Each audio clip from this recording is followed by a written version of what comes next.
សួស្តីអ្នកនរគ្នាត្រឡប់មកវិញជាមួយនឹង Vin Sharing ថ្ងៃនេះយើងនឹងទៅសិក្សាអំពីមេរៀន C programming យើងបន្តទៀតបន្ទាប់ពីយើងបានសិក្សា condition and if else និង else ហើយឥឡូវយើងមកសិក្សាអំពី shorthand របស់វា shorthand របស់វាគឺជាទម្រង់ ternary operator ដែលវាគឺជាមានន័យថាវាគឺជាទម្រង់កាត់នៃ if else និង else ដើម្បីអ្វីគឺដើម្បីឲ្យយើងចំណាយពេលតិចជាមួយនឹងការទៅសេ if else និង else មួយទៀតមើលធ្វើឲ្យកូដយើង clean មួយទៀតគឺ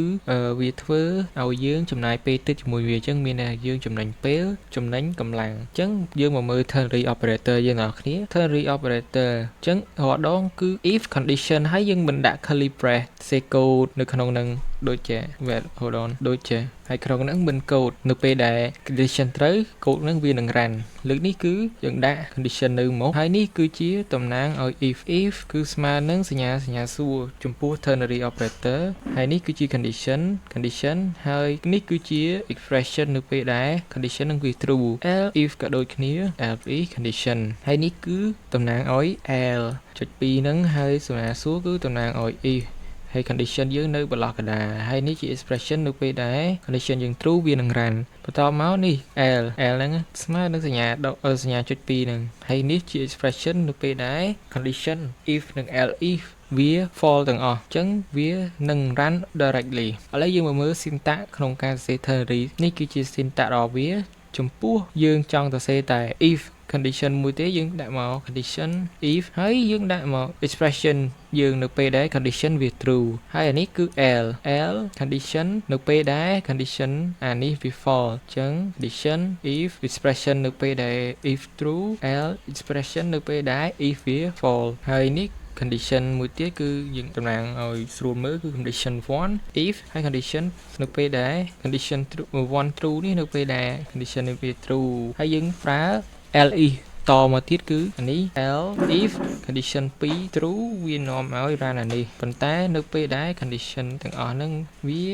អត់ true ទេវានឹង run expression របស់ false នេះហើយយើងក៏អាច assign តម្លៃទៅកាន់ variable ឲ្យប្រើនៅលក្ខខណ្ឌបានដូចគ្នាគឺយើងប្រើក្នុងទម្រង់ជា ternary ដូចគ្នាគឺយើងប្រើ condition if ហើយ expression របស់ if else expression របស់ else ហើយនេះគឺ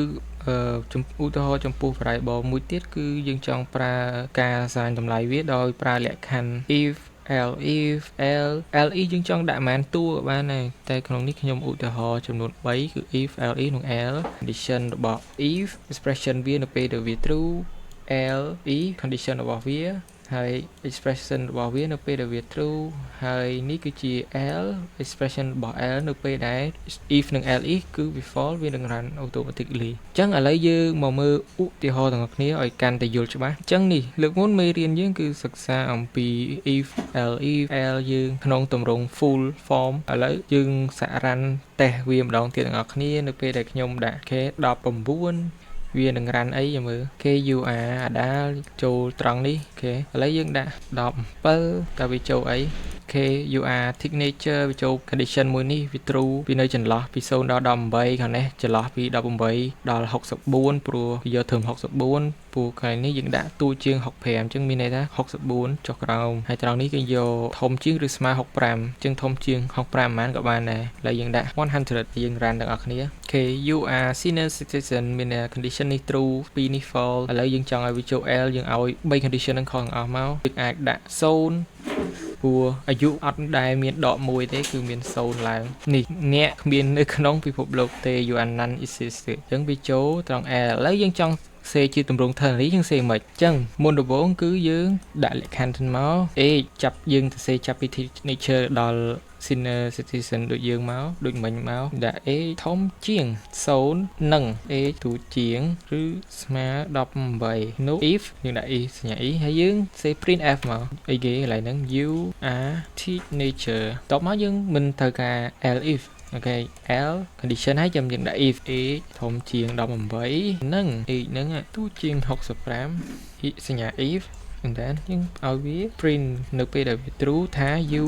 are adult តបមកយើងដាក់មួយទៀតគឺ can age ធំជាងឬស្មើ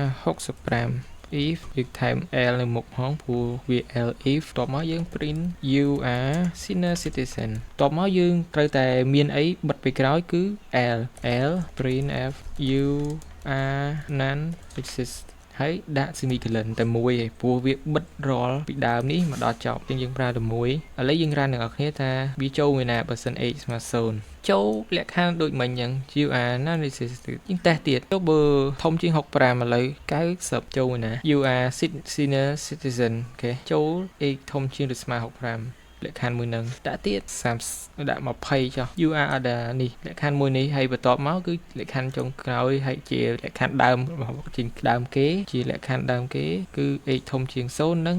x ដូចជាង18យើងដាក់3ឆ្នាំមកចុះ self run ឃើញថា you are teenager ក្នុងចន្លោះហ្នឹងអញ្ចឹងយើងបានឃើញហើយថាវាខ្លីប៉ុណ្ណាយើងសេតែ2ឡាញទេយើងអាចសេមួយឡាញក៏បានដែរយើងតក៏ទុយតែខ្ញុំសុំចុះបន្ទាត់ឲ្យអ្នកនរគ្នាងាយស្រួលមើលឃើញចំណេញពេលបើយើងទៅសេមិញយើងអាចឃើញថាមិញហ្នឹងច្រើនជួរមែនទែនចូលប្រហែលខ្ទង់10ជួរហើយអញ្ចឹងឥឡូវយើងទៅមើលការ assign ternary form ទៅលើការ assign variable ម្ដងយើងទៅធ្វើមិនអញ្ចឹងឥឡូវយើងចង់និយាយអំពីការទិញរបស់មានណា product យើងទិញប្រហែលគេ discount ប្រហែលអញ្ចឹងយើងអាចកាសមក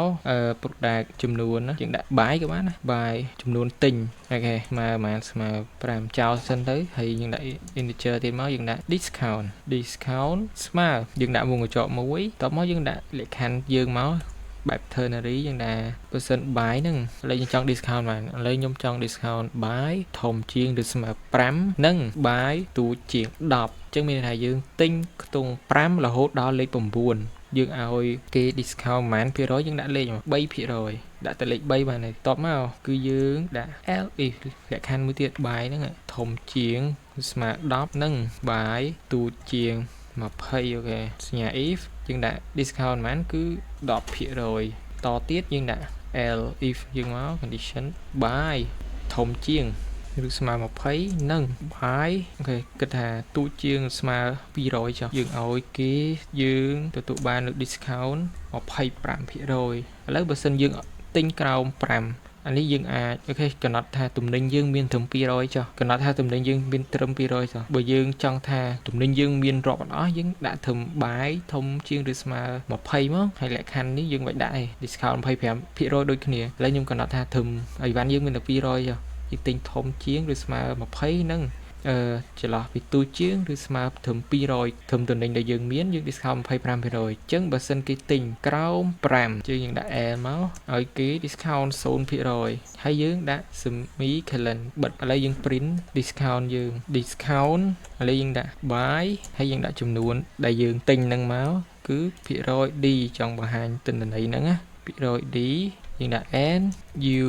get discount man យើងដាក់ភាគរយតម្លៃដែលបង្ហាញ format specifier របស់ integer នេះមកគឺ d គ្នាហើយយើងដាក់ចង់ឲ្យដាក់ចេញភាគរយគឺយើងប្រើភាគរយ2ដងឲ្យចេញຂະຫນាតជាភាគរយយើងប្រើភាគរយ2ដងបើប្រើភាគរយម្ដងគឺ invisible វាមើលអត់ឃើញទេប៉ុណ្ណឹងហើយយើងថាភាគរយ d នេះយើងចង់បង្ហាញទិន្នន័យបាយយើងសេបាយតាមដំណាក់កាលយើងសេតាមដំណាក់កាលបន្ទាប់មកយើង command មួយទៀតយើងដាក់ discount ចឹងនេះឥឡូវយើងបានតែសេលក្ខខណ្ឌជា ternary យើងអស់ហើយអូខេយើងសាក់រ៉ាន់ទាំងអស់គ្នាយើងឃើញថាកន្លែងនេះយើងអត់តន់យើងទៅសេ discount ខុស fasi អូខេរ៉ាន់ម្ដងទៀតនេះយើងឃើញហើយយើងបាយ5យើងបាន discount ចំនួន 3% នេះ3ហើយភាគរយនេះយើងទៅសេຂະຫນាតនៅក្នុងនេះឥឡូវយើងបាយចំនួនខ្ទង់អូខេ14យើងរ៉ាន់មើលទិញ14 discount 10% ទិញប៉ុន្មានទិញខ្ទង់ពី200រហូតដល់ចំនួនកំណត់របស់ទំនិញហ្នឹងគឺ200យើងទិញ199ចុះតែដាក់